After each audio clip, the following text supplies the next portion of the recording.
တော့ဦးထရင်းနေလာရဲ့ဒီချက်ခိုင်းလေးလို့ပြောချင်းပေါ့နော် intro လေးဆိုတော့ FP ဒါပြီးမှဒီက FP နေပေါ့နော် FP ဆိုတော့ဒီမှာဆိုတော့ဒီတော့ငါးကျိုးရှိကမှာနော်ဒိုရေပါဆိုလာဒိုဒီလာဆိုပါဒိုဒီလာအဲ့နာပဲဒီမှာနော်ပြီးတော့သူရဲ့လာမိုင်းနာဖြစ်တယ်ဒီမိုင်းနာနော်ဒီမိုင်းနာဒီလိုလေးပြန်လာနော်ဒီမိုင်းနာရဲ့လာဒီမှာငါးကျိုးငါကနော်လာဒီပါဆိုလာဒိုဒီလာဆိုပါနော်အဲ့နာပဲဒီမှာနော်အဲ့တော့အစားကြတော့ဒီတုံးကြီးရဲ့ခုံငါခုံ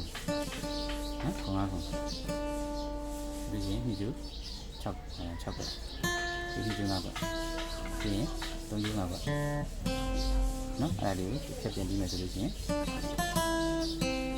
နော်အဲ့လိုမျိုးနဲ့ပြီးလို့ရှိရင်၄ကျိုးဒီခုံငါခုံပြီးလို့ရှိရင်တုံးကျိုးခုံကွပြီးလို့ရှိရင်တုံးကျိုး၄ကျိုး9ပဲနဲ့3ကျိုး9ပဲကိုနှစ်ခေါက်တီး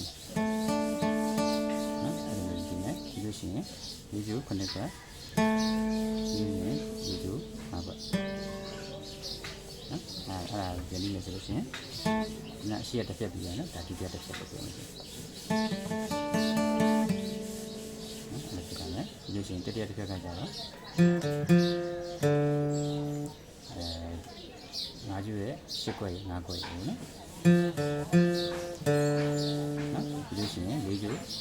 ငါးနဲ့ခုံစလိုက်ပြန်ဒီရှင်ဒီကျိုးငါးခေါ်ပြန်တော့မယ်ဒီရှင်ငါးကျိုး10ခွက်ပြန်ဒီလေးကျိုးငါးခွက်ဒီငါးကျိုး10ခွက်ဒီရှင်ငါးကျိုး9ခွက်ဒီရှင်ငါးကျိုး5ခွက်နော်အဲ့ဒါတစ်ချက်တင်ပြီးမယ်ဆိုလို့ရှိရင်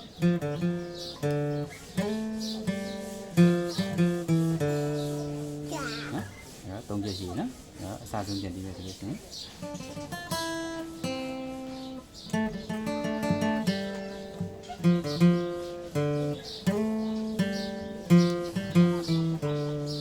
နော်အဲ့ဒါက2ကြောဒီဒုတိယတစ်ကြောမှာကျတော့ဒိုးပြန်သွားတယ်နော်ပထမတစ်ကြောမှာဒီလာဝင်နေဒုတိယတစ်ကြောမှာကျတော့ဒီဒိုးပြန်သွားနော်အဲ့တော့ပြန်ပြီးမယ်ဆိုလို့ရှိရင်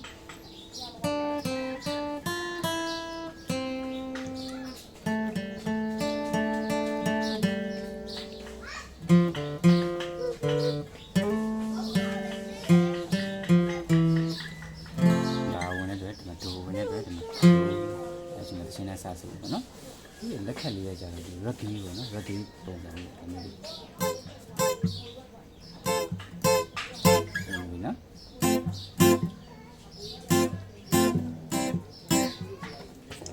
ါကိုဒီကပ်ကိုခံလိုက်ရင်ကျွန်တော် C position ဒီမှာဆိုရင် C ဒီကပ်ကိုဒီ4ခွက်လောက်မှခံလိုက်နော်4ခွက်မှခံလိုက်ဒါဆိုလို့ရှိရင်ဒီ round ကောနဲ့ကျွန်တော်တီးလို့ရအောင်နော်ဒီတချင်းလေး rugby လေးနဲ့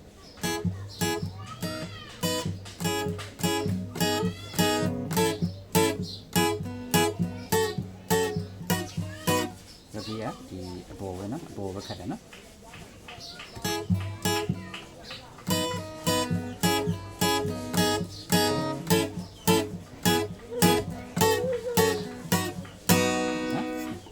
ဒယ်ရီမီလာကကျတော့ဒီအင်တာဗျူးမှာခတ်သွားတာကကျတော့ဒီ down ပေါ့နော်နှစ်ချက်ပြခတ်တယ်အဲ့လိုမျိုး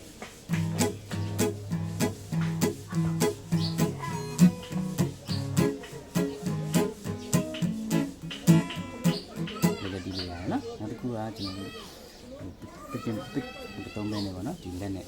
base ကျူရယ်အောက်က3ကျူရယ်နော်အောက်က3ကျူ base ကျူရယ်3ကျူရယ်ဒီလိုရှင်ပြရိုက်လိုက်မယ်နော်အဲ့လိုမျိုးလေးတီးပြရအောင်နော်လက်ခတ်ပါအဲ့လိုမျိုးလေးတီးပြရအောင်တီးကြမယ်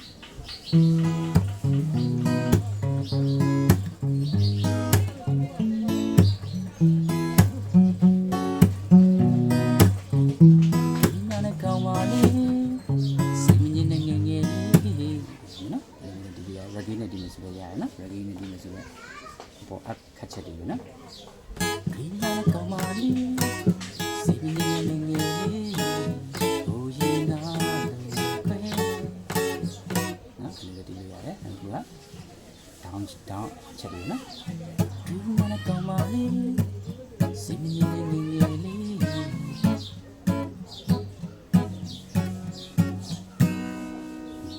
နော်ကျေးဇူးပါ